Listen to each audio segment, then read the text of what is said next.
안녕하십니까. 창의력 읽어주는 남자 보롬달입니다. 우리를 틀 안에 가두는 건 자기 자신, 주변 사람 그리고 결정권이 있는 상관이다. 이렇게 지난 시간에 얘기했습니다. 지난 시간에 이어서 이런저런 형태로 영향을 주는 주변 사람들 얘기 한번 더 해보도록 하겠습니다.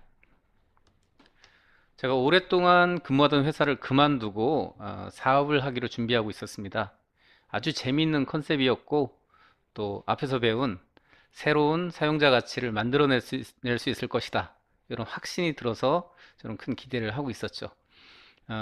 그러면서 제가 주변에 계시는 업계에 계시는 분들에게 조언을 좀 구했습니다. 그 중에 한 분이 이런 말씀을 하셨어요. 날고기는 업체들 참 많다. 그들이 그걸 안 하고 있을 때는 다 이유가 있는 거다. 그러니까 절대 하지 말고 그만두어라. 자, 이런 말씀을 하셨습니다.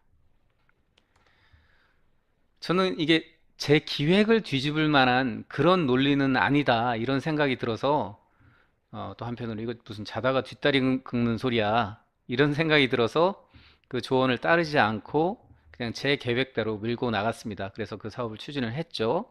그 결과 영어 교육에 있어서 새로운 트렌드를 만들어내는 그런 결과를 만들어냈습니다. 그 사례 자체는 제가 다음번에 소개해 드릴 겁니다.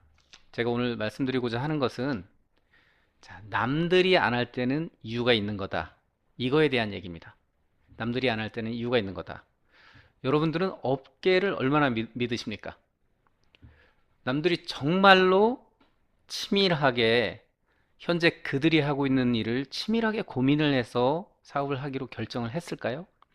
반대로 그들이 배제했던 다른 사업의 형태들은 치밀하게 결정을 한 다음에 다 배제를 했을까요? 어떤 분야에 어떤 분들은 그렇게 했을 겁니다. 분명히. 그러나 대다수의 경우는 그냥 하던 대로 그냥 한 겁니다.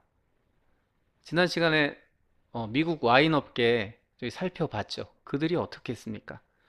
그냥 딱 두 가지 형태로 저가 와인, 고가 와인. 그냥 하던 대로 다 같이 그냥 그렇게 했던 겁니다. 이렇게 말하죠. 다 똑같아요. 저희가 좀 더 싸게 드릴게요. 그냥 이런 접근을 했던 거죠. 저는 이렇게 말씀드립니다. 결코 현재 업계가 모든 걸 알고 있다. 최선의 솔루션을 시장에 제공하고 있다. 이렇게 인정하지 마시라. 그 반대로 저들은 그냥 관성대로 하고 있어. 라고 그냥 치부해 버리십시오. 꼭 그렇게 생각을 하십시오. 그리고 고민을 해보는 겁니다. 사용자가 진짜 그들이 지금 받고 있는 서비스가 그들에게 가장 필요한 것일까? 더 추가되는 새로운 가치는 제공할 방법이 없을까? 사용자에 집중해서 한번 생각해보자. 이런 말씀입니다. 자, 블루오션 전략 두 번째 시간입니다. 블루오션 전략이 뭐라고 말씀을 드렸죠? 기존 시장의 경쟁 요소에 대해서 차별화시키려는 시도를 하는 게 아니라 경쟁 요소 자체, 즉 고객 가치를 창출하거나 감소, 제거함으로 인해서 경쟁 자체가 무의미한 새로운 시장을 창출해내는 것. 이것을 블루오션 전략이라고 말씀을 드렸죠. 개념 자체는 굉장히 그럴싸합니다. 그런데 이제 실제 적용하려고 하면 뭘 어디서 어떻게 접근해야 될지 좀 막연하죠. 그래서 이 블루오션 전략이라는 책에서는 블루오션을 발견하기 위한 6가지 경로라는 것을 제시해 주고 있습니다. 오늘은 그 중에 그 첫 번째 경로인 대한산업을 관찰해라 라는 주제를 가지고 책에 나온 사례로 소개를 좀 해드리도록 하겠습니다.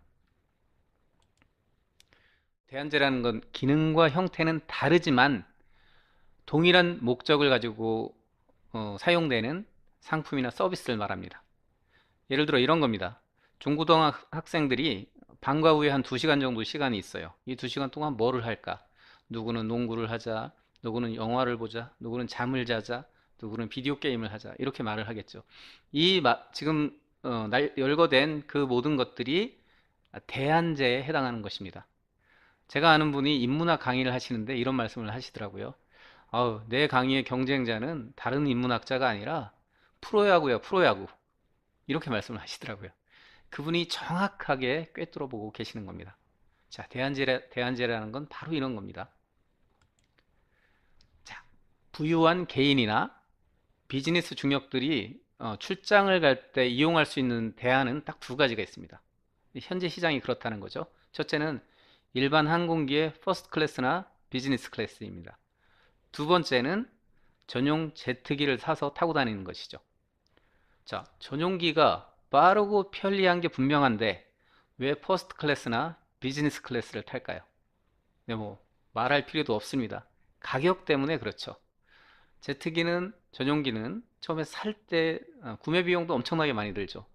뿐만 아니라 승무원 유지, 비행기 정비, 또 전담 행정팀 운영 등등 운영비가 굉장히 많이 들어간다고 합니다. 자, 전략 캔버스를 그려서 보면 두 산업의 장단점이 더 선명하게 드러납니다. 보시는 건 전용기 비즈니스 퍼스트 클래스의 두 대한 산업의 전략 캔버스입니다.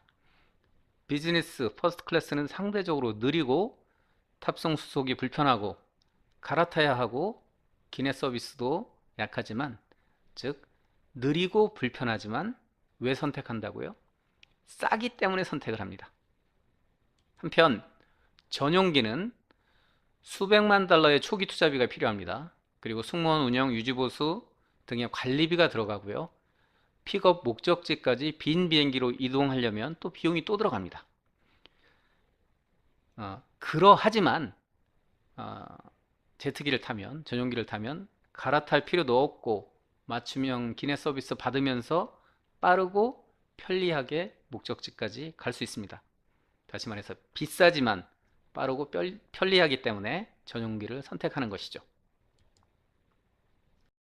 자, 미국의 넷제츠라는 회사는 이 상황을 주목했습니다. 싸기만 하면 비즈니스 퍼스트 클래스를 타는 이용자들이 전용기를 이용할 것이다. 이런 생각을 해본 거죠. 그리고 결정적으로 이런 질문을 했습니다. 전용기를 싸게 소유할 방법이 없을까? 넷제츠는 이 질문을 파고들었습니다. 그리고 답을 찾았습니다. 바로 넷제츠의 답은 전용기의 지분을 판매한다. 이거입니다. 즉 16명이 전용기 한 대를 같이 구매합니다. 그리고 소유를 16명이 공유하게 되는 그런 구조인 것이죠. 자, 전략 캔버스로서 다시 한번 확인해 보겠습니다. 자, 먼저 가격입니다. 회원은 항공기 구매를 위해서 이 항공기가 700만 달러라고 하는데 700만 달러를 내는 게 아니라 16명이 공유하니까 40만 달러만 내면 됩니다. 고정비가 크게 줄어드는 거죠. 그러면 1년에 50시간을 사용할 수 있는 권리가 생긴다고 합니다. 자, 승무원 채용 운영, 정비 등은 회사가 맡습니다. 고객은 관련 운영비를 16명이 나누어 내면 됩니다. 자, 편리하면서도 운영비가 많이 줄어들겠죠. 또 회사 비행기 중에 한 대를 그냥 이용하는 컨셉입니다. 그렇기 때문에 빈 비행기로 이동함으로 인해서 생기는 비용도 상당히 절감될 수 있다. 이런 컨셉입니다. 자, 이렇게 가격이 아주 획기적으로 낮아졌는데 나머지 편리성 측면에서 보면 이미 전용기를 산 거니까 전용기와 완전히 동일합니다. 빠르죠, 편리하죠, 기내 서비스 좋죠. 전략 캔버스에 보시는 그대로 앞에서 보았던 두 대한 산업, 일반 항공기의 비즈니스 퍼스트 클래스와 전용기 산업의 장점만 쏙쏙 빼서 만들어 놓은 산업이 넷제츠의 전용기 회원권 판매 산업이라고 보시면 되겠습니다. 실제로 4시간 전에 미리 통보만 해주면은 비행기와 승무원이 이륙 준비를 딱 마치고 대기한다고 합니다. 자, 느낌이 어떠십니까? 저도 한번 이거 수일 내에 이 회원권 꼭 사보고 싶다. 이런 느낌이 확 듭니다. 네. 이런 비즈니스 모델. 매출이 어땠을까요?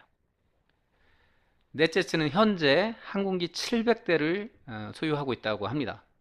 이게 한 30년 안 됐습니다. 넷제츠가 나온 지. 항공기는 700대이고요. 전 세계 170개국을 운행을 하고 있다고 합니다. 아주 재밌는 상황이 한 번 있었는데 워렌 버핏이라고 주식 투자에 귀재가 있죠. 그 사람이 버크셔 해서웨이라는 회사를 가지고 있습니다. 1998년에 이 버크셔 해서웨이가 이 넷제츠를 인수하면서 이 회사의 가치에 대해서 새로운 평가가 일어났고 굉장히 화제가 됐었습니다. 지금 이 회사는요, 전 세계에서 자가용 비행기를 가장 많이 가지고 있는 항공사입니다.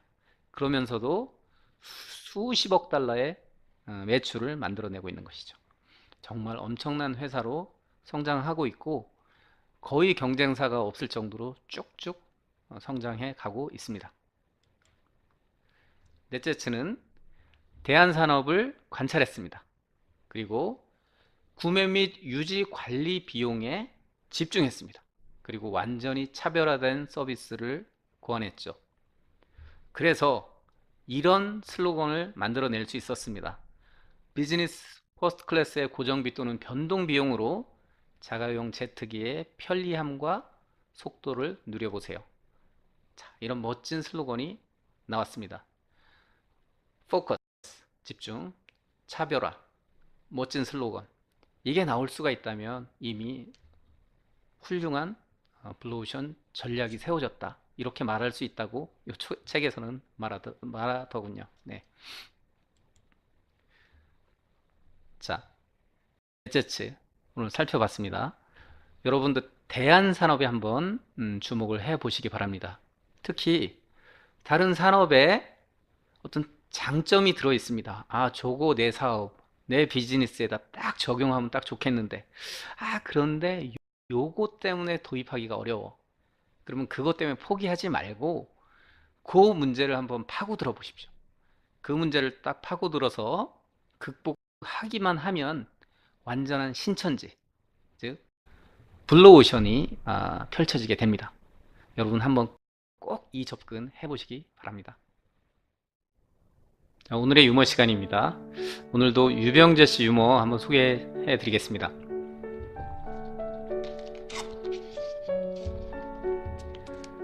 상처와 카리스마. 사람들이 당신을 겁내는 건 당신이 대단한 카리스마가 있어서가 아닙니다. 당신은 그냥 쉽게 상처를 주는 사람이기 때문에 상처받게 될 나를 겁내는 거지 당신을 겁내는 것이 아닙니다. 당신에게 대단한 카리스마가 있어서가 아닙니다. 사실 유머는 아니죠. 네, 제가 유병재 씨의 블랙 코미디 읽으면서 가슴에 많이 와 닿아서 소개해 드렸습니다. 유병재 씨 뭔가 사물을 바라보는데 굉장히 이 틀을 벗어나서 보는 힘이 좋은 것 같습니다. 볼 때마다 참 가슴이 짠하게 울림이 있습니다. 자, 여러분들은 어떠셨나요? 제가 오늘 준비한 것은 여기까지입니다. 감사합니다. 저는 항상 최선을 다하겠습니다.